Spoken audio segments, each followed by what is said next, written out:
Are के mathematics class पुरखौली में आपका स्वागत है। तो बच्चों, आज हम लोग पढ़ने वाले हैं क्लास 10th का फिजिक्स के चैप्टर 2 को पढ़ेंगे, जिस चैप्टर का नाम है प्रकाश का अपवर्तन। पार्ट 1 वीडियो को पढ़ेंगे। तो आइए वीडियो की शुरुआत करते हैं।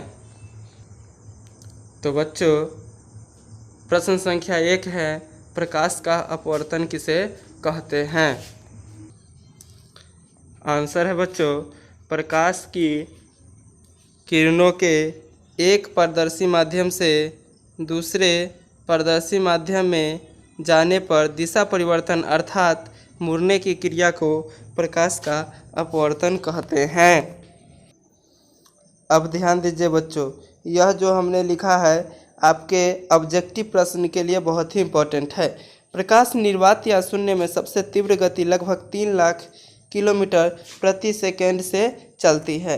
पानी में प्रकाश की चाल लगभग 2,25,000 किलोमीटर प्रति सेकेंड है। अगला है बच्चों कि कांच में प्रकाश की चाल लगभग 2 लाख किलोमीटर प्रति सेकेंड होता है। अगला प्रश्न है बच्चों, प्रश्न संख्या 2। प्रश्न संख्या 2 है कि आपेक्षिक अपवर्तनांक किसे कहते हैं।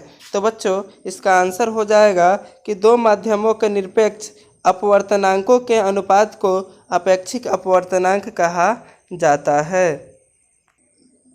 अगला प्रश्न है बच्चों, प्रश्न संख्या 3, जो बहुत ही इम्पोर्टेंट है आपके बोर्ड एग्जाम के लिए। प्रश्न है, प्रकाश के अपवर्तन के कितने नियम होते हैं। तो प्रकाश के अपवर्तन के 2 नियम होते हैं। नंबर 1, आपतित किरण आपतन बिंदु पर अभिलंब और अपवर्तित किरण तीनों एक ही समतल में होते हैं। नंबर 2, किन्हीं दो माध्यमों और प्रकाश के किसी विशेष वर्ण के लिए आपतन कोण की ज्या और अपवर्तन कोण की ज्या का अनुपात एक नियतांक होता है। और बच्चों ध्यान दीजिए, इसी को ही हम लोग स्नेल का नियम भी कहते हैं। अगला प्रश्न है बच्चों, प्रश्न संख्या 4, प्रिज्म किसे कहते हैं। तो बच्चों, इसका आंसर होगा कि किसी कोण पे झुके हुए दो समतल पृष्ठों के बीच घिरे किसी पारदर्शी माध्यम को प्रिज्म कहते हैं। अगला प्रश्न है बच्चों, प्रश्न संख्या 5, लेंस किसे कहते हैं। तो बच्चों, इसका आंसर होगा कि लेंस पारदर्शक पदार्थ का वह टुकड़ा है जो दो निश्चित ज्यामितीय सतहों से घिरा रहता है। बच्चों, लेंस जो होता है वह 2 प्रकार के होता है। नंबर 1, उत्तल लेंस और नंबर 2, अवतल लेंस। अब हम लोग बारी बारी से पढ़ेंगे कि उत्तल लेंस किसे कहते हैं और अवतल लेंस किसे कहते हैं। तो अब हमारा नेक्स्ट जो प्रश्न है वह प्रश्न है 6 नंबर। 6 नंबर प्रश्न है बच्चों कि उत्तल लेंस किसे कहते हैं।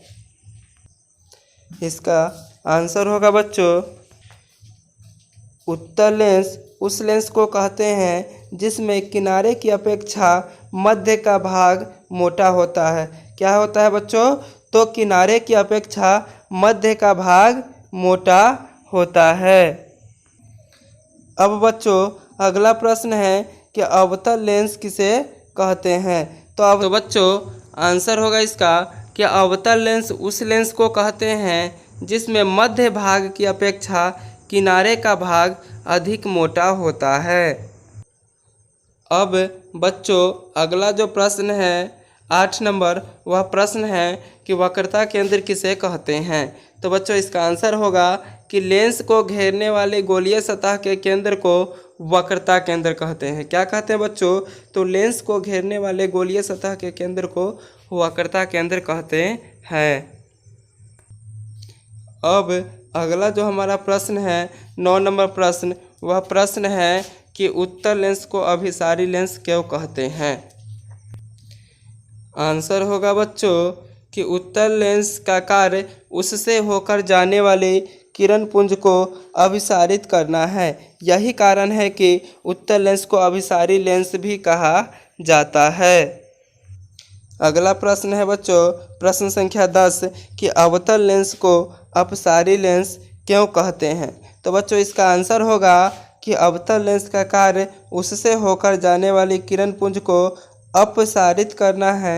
यही कारण है कि अवतल लेंस को अपसारी लेंस भी कहा जाता है। बच्चों, यह टॉपिक ध्यान दीजिएगा, यह जो स्टार दे के लिखा गया है, यह आपके ऑब्जेक्टिव प्रश्न के लिए इम्पोर्टेंट है। तो क्या लिखा है कि उत्तल लेंस की फोकस दूरी धनात्मक तथा अवतल लेंस की फोकस दूरी ऋणात्मक होती है। तो बच्चों, अभी इस चैप्टर में और भी प्रश्न बाकी है। फिर मिलते हैं हम लोग इसके पार्ट 2 वीडियो में।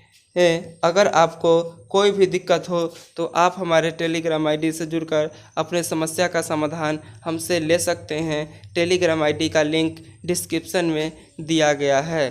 अगर यह वीडियो आपको अच्छी लगी हो तो प्लीज़ हमारे चैनल को लाइक, कमेंट और सब्सक्राइब करें। धन्यवाद।